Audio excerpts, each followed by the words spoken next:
Hello everybody, today we will see the chapter number 2. Before we are going to start the chapter, please sorry for the noises which are coming. मैं उन noises को नहीं रोक सकती हूँ because that is not in my control. मेरे control में सिर्फ क्या है कि मैं आपको सिर्फ समझा और पढ़ा सकती हूँ, और आपके कंट्रोल में क्या है, आप noises पे प्लीज़ मत ध्यान दीजिए, जो मैं पढ़ा रही हूँ उस पर ध्यान दीजिए. So let's start chapter number 2, methods of psychology. इसके क्वेश्चन आंसर्स को कैसे करना और समझना है उसको हम देखेंगे आज. तो सबसे पहले हम पीछे चलेंगे, टर्मिनल क्वेश्चंस को देखेंगे कि टर्मिनल क्वेश्चंस क्या बोल रहे हैं हमको. तो we will see here first question. Terminal question दे रखा है कि describe 3 main approaches use by psychologist to understand mental processes. Why do we need so many approaches to understand human behavior? अब इस एक क्वेश्चन में 2 क्वेश्चंस दे रखे हैं, तो इन दोनों क्वेश्चन का आंसर हमें इंडिविजुअली देना है. ऊपर वाले क्वेश्चन का आंसर अलग होगा, नीचे वाले क्वेश्चन का आंसर अलग होगा. तो इसमें क्या बोला है, डिस्क्राइब करो, यानी ये क्वेश्चन डिटेल में जाएगा. जहां पर भी वर्ड डिस्क्राइब आता है उसका मीनिंग ये होता है कि इसको थोड़ा डिटेल में बताना है. 3 मेन अप्रोचेस, जो आगे की 3 अप्रोचेस हैं, जो पहली 3 अप्रोचेस दे रखी हैं, जो कि है biological approach, psycho analytic approach और ह्यूमनिस्टिक अप्रोच. ये 3 मेन अप्रोचेस हैं जो सबसे पहले आती हैं साइकोलॉजी में. तो वही 3 मेन अप्रोचेस हमको इसमें डिस्क्राइब करनी है. Use by psychologist to understand mental processes. तो इसका आंसर पहले हम देख लेते हैं. इसका आंसर सबसे फर्स्ट पेज में स्टार्ट है कि approaches to the study of psychological processes. तो इसमें क्या लिखेंगे, the following are the main approaches use by psychologist to understand mental processes. तो पहली आपकी आएगी बायोलॉजिकल, आगे आगे दे रखा है देखो. फिर आपकी आएगी साइको एनालिटिकल अप्रोच, एंड उसके बाद आएगी आपकी ह्यूमनिस्टिक अप्रोच.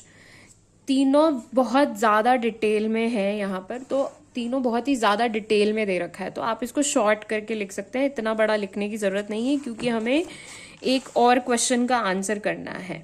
तो एक और क्वेश्चन क्या है कि why do we need so many approaches to understand human behaviour. इसका आंसर कहीं पर भी नहीं दे रखा है बुक में. इसका आंसर आपको बना कर लिखना पड़ेगा. तो कैसे बना सकते हैं, तो वॉट यू हैव लर्नड वाला पोर्शन है, वहां पर देखिए आप. Different methods and approaches are used to understand human behavior. There are different approaches to explain, describe, predict, and control behavior and mental processes. The main approaches are biological, psychoanalytic behavior, और behavioristic और humanistic and cognitive approaches. तो इतना तो आप यहाँ से लिख सकते हैं. फिर scientific methods and approaches has the characteristic of being objective, testable, self controlling and replaceable. That's why for the psychologists there are so many approaches are used to understand human behavior in a better way.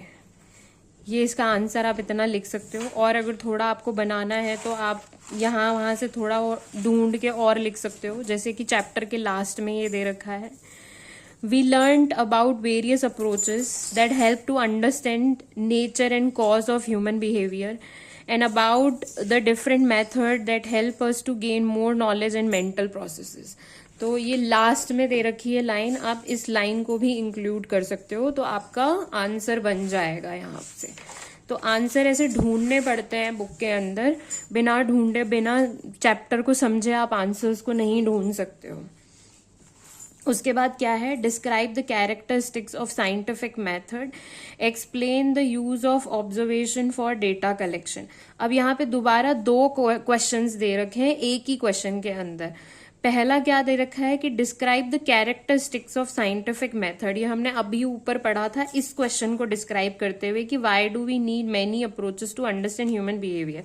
तो मैंने आपको बोला था कि इसमें से answer बनाओ. इसी में एक लाइन दे रखी है कि scientific method has the characteristic of being objective, testable, self control and replaceable. अब इतना आंसर तो हम लिख नहीं सकते हैं, तो ये डिटेल में कहाँ दे रखा है इसको हमको ढूंढना पड़ेगा. तो यहाँ इतना आंसर हमको मिल जाएगा कि कैरेक्टरिस्टिक्स क्या है साइंटिफिक मेथड्स की. तो हम आएंगे पीछे,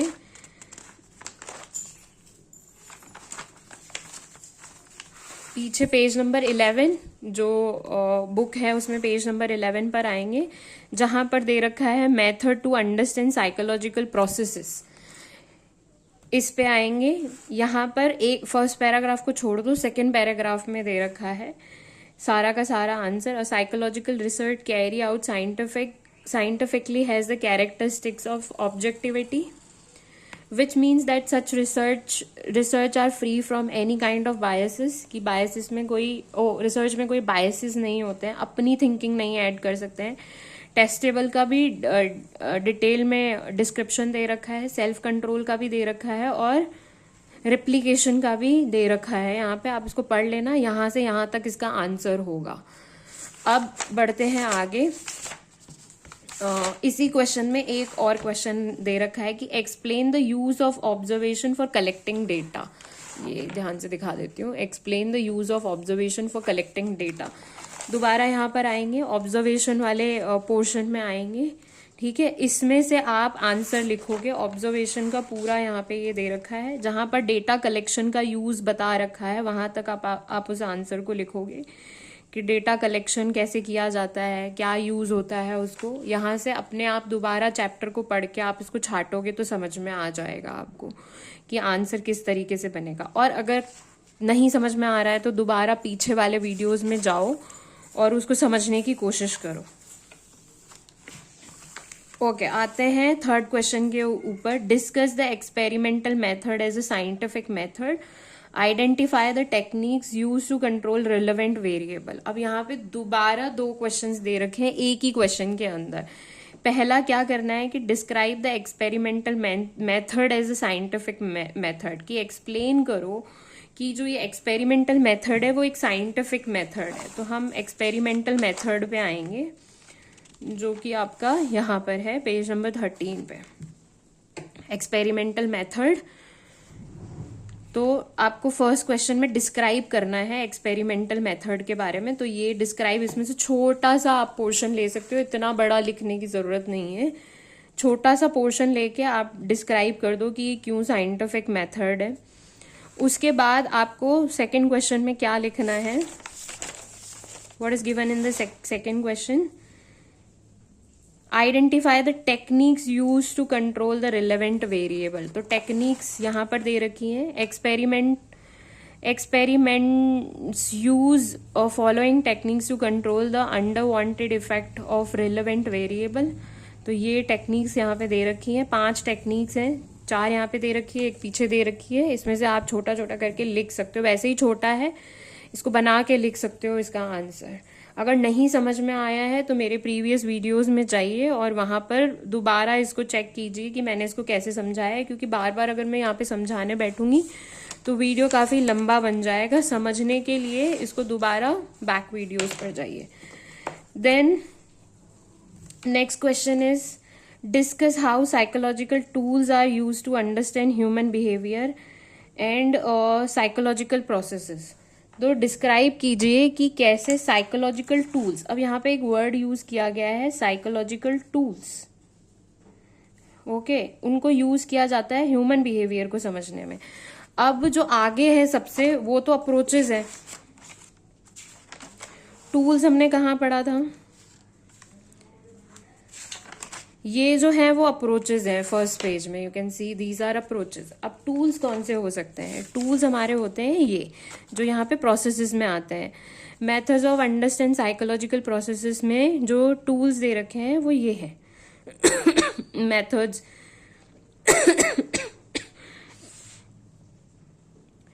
पहला टूल क्या है हमारा, फर्स्ट टूल इज ऑब्जर्वेशन।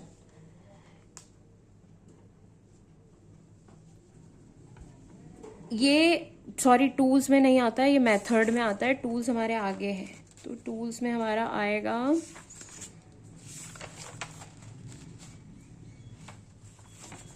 ये रहा साइकोलॉजिकल टूल्स।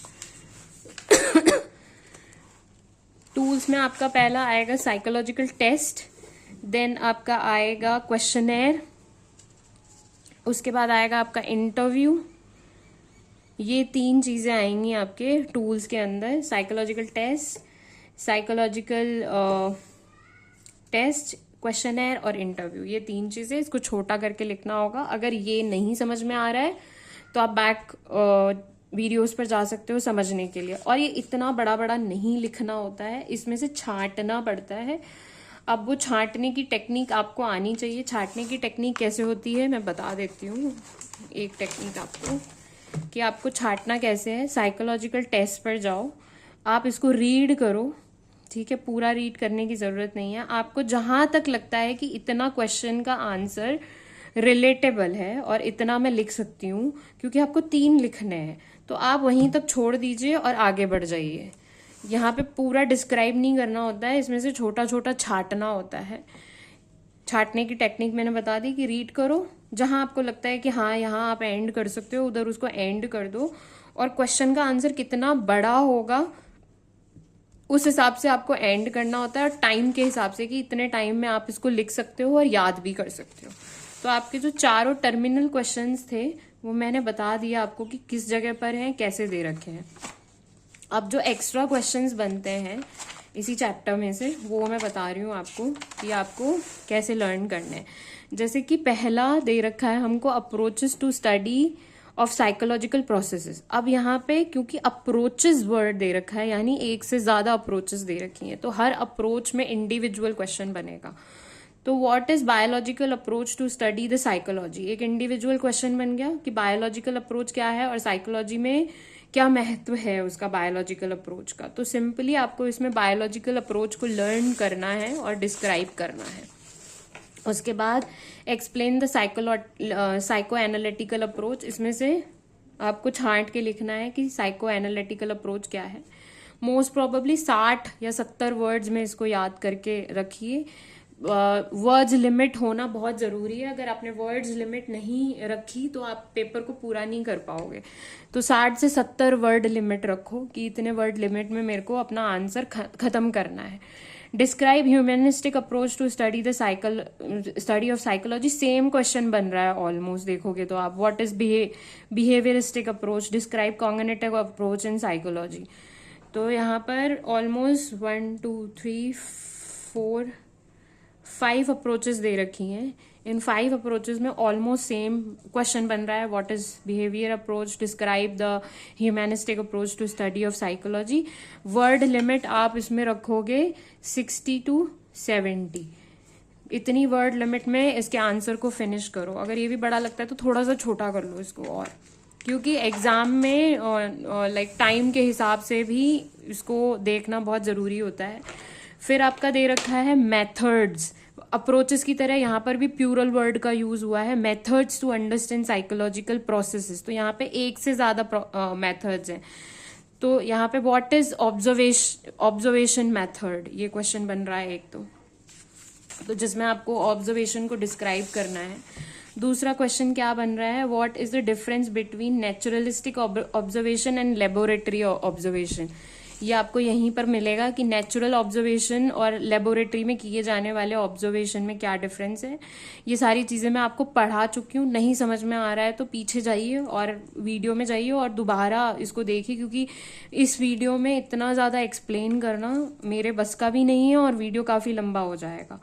नेक्स्ट क्वेश्चन इसके अंदर क्या बन रहा है, what is the difference between participant and non participant observation. तो ये भी ऑब्जर्वेशन वाले उसमें मिलेगा आपको और समझ में आ जाएगा ये क्वेश्चन क्या है। नेक्स्ट क्वेश्चन क्या बनता है, नेक्स्ट क्वेश्चन बनता है एक्सपेरिमेंट के ऊपर, what is the difference between dependent variable और इंडिपेंडेंट वेरिएबल। डिपेंडेंट और इंडिपेंडेंट वेरिएबल में क्या डिफरेंस है, इसी पैराग्राफ में दे रखा है सारा। नहीं समझ में आता तो वीडियो में जाइए दोबारा, वहां पे समझिए इस क्वेश्चन को। उसके बाद आपका आता है कि व्हाट इज केस स्टडी। इतना बड़ा लिखने की जरूरत नहीं है, मैंने फिर बोला था आपको वर्ड लिमिट रखिए 60 से 70 वर्ड लिमिट, और इसमें से छांट लीजिए कि आप कितना लिख सकते हो। ज्यादा ब्लाबला करने की जरूरत नहीं है, मेन पॉइंट्स को लिखना जरूरी होता है आंसर के अंदर। उसके बाद क्या है आपका what is survey, again 60 to 70 words limit रखिए। Then come to the psychological tools, what is psychological test. Psychological test क्या है, what is the difference between verbal and non verbal test, verbal और नॉन वर्बल टेस्ट में क्या difference है, ये test वाले psychological test वाले उसमें डिस्क्राइब किया गया है. Differentiate between objective and projective test, differentiate करो ऑब्जेक्टिव एंड प्रोजेक्टिव टेस्ट के बीच में. ये भी यहीं पर दे रखा है, इसी क्वेश्चन के अंदर दे रखा है आपको कि ऑब्जेक्टिव टेस्ट क्या है, प्रोजेक्टिव टेस्ट क्या है. नहीं समझ में आ रहा है या इसको आप पढ़ रहे हो तो समझ में नहीं आ रहा है, तो again go to the videos, main videos, और वहां पे समझने की कोशिश करो. व्हाट इज क्वेश्चन है, ये बहुत ईजी है, इसको भी 60 से 70 वर्ड्स में आप लिखो. आंसर को पूरा लिखने की जरूरत नहीं है. व्हाट इज इंटरव्यू, ये इंटरव्यू क्या होता है. What is the difference between structured and unstructured interview, structured और अनस्ट्रक्चर्ड इंटरव्यू में क्या डिफरेंस है. डिफरेंशिएट करने के लिए पूरा मैटर यहीं पर दे रखा है. मैंने क्वेश्चंस वहीं लिख रखे हैं, उसी पैराग्राफ पे लिख रखे हैं जहां पर उसका आंसर है. What are skills and interviewer should process, interviewer के अंदर क्या स्किल्स होनी चाहिए, तो उसका आंसर भी इधर दे रखा है. नीचे फिलअप्स दे रखे हैं आपके, फिलअप्स के आंसर्स आपको पीछे यहाँ पर दे रखे हैं, आप उसमें से देख सकते हो. तो ये आपका चैप्टर फिनिश होता है, चैप्टर 2. इसमें किस तरीके के क्वेश्चंस आ रहे हैं ये मैंने बता दिया. मेन क्वेश्चंस मैंने बताए हैं. कुछ एक्स्ट्रा क्वेश्चंस भी बनते हैं इसमें, वो आप गाइड में से जाके देख सकते हो, गाइड में डिस्क्राइब किया हुआ है extra. But these are the main questions जो बनते ही बनते हैं इसमें से. ये मेन क्वेश्चंस हैं. मैं सिर्फ मेन क्वेश्चंस को कवर कर रही हूँ, मैं सारे क्वेश्चंस को कवर नहीं कर रही हूँ जो एक्स्ट्रा में बन रहे हैं, क्योंकि उनको भी डिस्क्राइब करना it's quite difficult for me here. Extra questions के लिए you have to buy the guide, आपको गाइड परचेज करना पड़ेगा. और जो क्वेश्चंस मैंने अभी आपको इसमें बताए हैं, मेनली ये बहुत मेन क्वेश्चन है जो आते ही आते हैं, डेफिनेटली आते ही हैं. अभी तक जितने भी NIOS के एग्जाम्स हुए हैं उसमें इस तरीके के क्वेश्चंस आ चुके हैं. तो आई थिंक आपको समझ में आ गया होगा. चैप्टर 2 के क्वेश्चन आंसर्स आपको बुक में कैसे ढूंढने हैं, बनाने और डिस्क्राइब करने हैं. लेसन 3 का वीडियो मैं जल्दी डाल दूंगी आपके लिए. Till then bye, take care, keep smiling.